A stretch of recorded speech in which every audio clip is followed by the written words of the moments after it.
Hello বন্ধুরা, good morning. Welcome back to my channel Shilpa's ব্লগে। তোমাদেরকে জানাই অনেক অনেক স্বাগত আর অনেক অনেক ভালোবাসা। আশা করি তোমরা সবাই ভালো আছো, সুস্থ আছো। আমিও ভালো আছি, সুস্থ আছি। সকালটা শুরু হয়েছিল চা আর পাউরুটি দিয়ে। তোমরা কারা কারা চা পাউরুটি খেতে ভালোবাসো বলো তো? আমি বাটার টোস্ট খেতেও ভীষণ ভালোবাসি। আজকে যা যা রান্না হবে তার প্রিপারেশন আমি আগে থেকেই করে নিয়েছি। সমস্ত কিছু একেবারে রেডি করে আজকে রান্না করতে শুরু করেছিলাম। তোমরা তো দেখতেই পেলে বাঁধাকপি হবে। বাঁধাকপির জন্য বাঁধাকপি, আলু সমস্ত কিছু কুটে রেখেছি, যা যা মশলা লাগবে, টমেটো। আর আজকে কিন্তু বাঁধাকপিটা হবে নতুন আলু দিয়ে। নতুন আলু কারা কারা খেতে ভালোবাসো জানিও তো। কড়াইতে তেল গরম করে জিরে, শুকনো লঙ্কা, তেজপাতা ফোড়ন দিয়ে আলুগুলো একটু ভেজে নিচ্ছি লবণ আর হলুদ দিয়ে। তারপরে বাঁধাকপি তো তোমরা সবাই রান্না করতে পারো। আমি যেমনভাবে নর্মালভাবে শিখেছি শাশুড়ি মায়ের কাছে তেমনভাবেই করছি। তো সেটাই তোমাদের সাথে শেয়ার করছি। বলো তোমরা আমার ভিডিওগুলো তোমাদের দেখতে কেমন লাগছে? আশা করছি ভালো লাগছে। আর যাদের ভালো লাগছে না তারা প্লিজ একটু ভালো করে মন দিয়ে দেখো। আর কোথায় আমার ভুল হচ্ছে আমাকে একটু জানিও।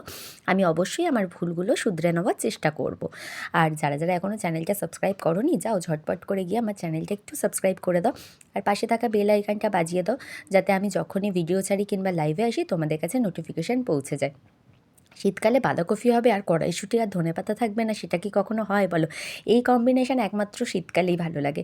এখন তো সারা বছরই সব সবজি পাওয়া যায়, কিন্তু যেই সিজনে যেই সবজি সেটা কিন্তু সেই সিজনেই খেতে বেশি ভালো লাগে।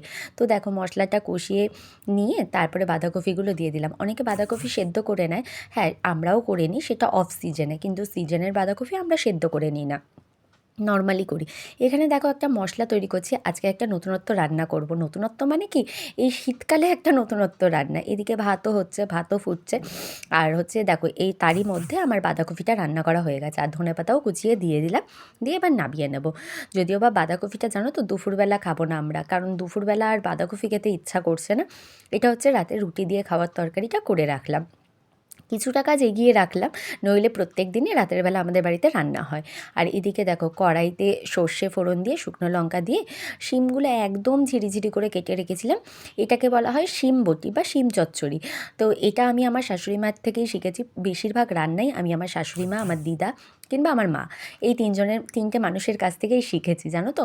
আর কিছু কিছু রান্না স্পেশালি আমার শাশুড়ি মায়ের থেকেই শিখেছি বিয়ের পরে, এটা হচ্ছে ব্যাপার। তো এই রান্নাটাও আমি বিয়ের পরে আমার শাশুড়ি মায়ের কাছ থেকেই শিখেছি।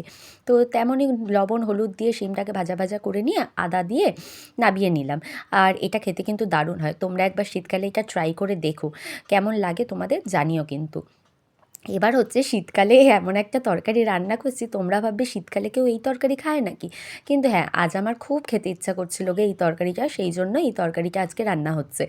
কড়াইতে তেল দিয়ে আলুগুলো ডুমো ডুমো করে কেটে রেখেছিলাম, লবণ আর হলুদ দিয়ে ভেজে নিচ্ছি লাল লাল করে। দেখো লবণ আর হলুদ দিয়ে আলুগুলো ভাজা হয়ে গেছে। আর হচ্ছে কড়াইতে আরেকটু তেল দিয়ে এবার হচ্ছে এঁচোড়। কারা কারা শীতকালে এঁচোড় খেয়েছো বলো তো? শীতকালে কি কেউ এঁচোড় খায়? শীতকালে খায় বাঁধাকপি, ফুলকপি এগুলো, কিন্তু আমি আবার একটু উল্টো ধরনের খাবার খেয়েছি আজকে, কিন্তু খেতে কিন্তু ভালোই লেগেছিল। আলু আর হচ্ছে তোমার এঁচোড়গুলো ভালো করে ভেজে নিয়েছিলাম। আর এখানে গিয়ে দেখো গোটা গরম মশলা ফোড়ন দিলাম, তেজপাতা দিলাম, আর কুচনো পেঁয়াজ দিয়ে দিলাম।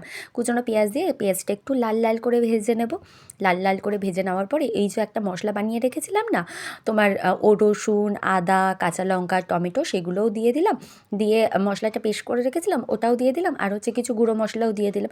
আর গুঁড়ো মশলা তো বাড়িতে যা যা থাকে নর্মালি, মধ্যবিত্ত ঘরে, মধ্যবিত্ত কেন, সবার ঘরেই এই গুঁড়ো মশলাগুলো থাকে।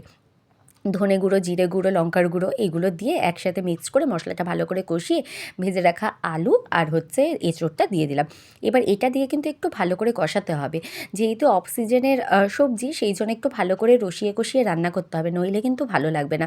আগেই বলেছিলাম সিজনের সবজি সিজনে খেতে ভালো লাগে, কিন্তু অফ সিজনের সবজি খুব একটা ভালো না লাগলেও মাঝে মাঝে একটু ভালোই লাগে। তো দেখো তার মধ্যে গরম মশলাও দিয়ে দিলাম। রেডি হয়ে গেছে আমার এঁচোড়ের তরকারি। কেমন লাগলো অবশ্যই জানো। আর আমার এই ব্লগগুলো দেখতে তোমাদের কেমন লাগছে সেটাও কিন্তু কমেন্ট করতে ভুলো না। যারা যারা এখনও চ্যানেলটা সাবস্ক্রাইব করোনি তারা সাবস্ক্রাইব করে দিও, পাশে থাকা বেল আইকনটা বাজিয়ে দিও, যাতে আমার দেওয়ার ভিডিওর নোটিফিকেশান তোমাদের কাছে আগেই পৌঁছে যায়। চলো টাটা।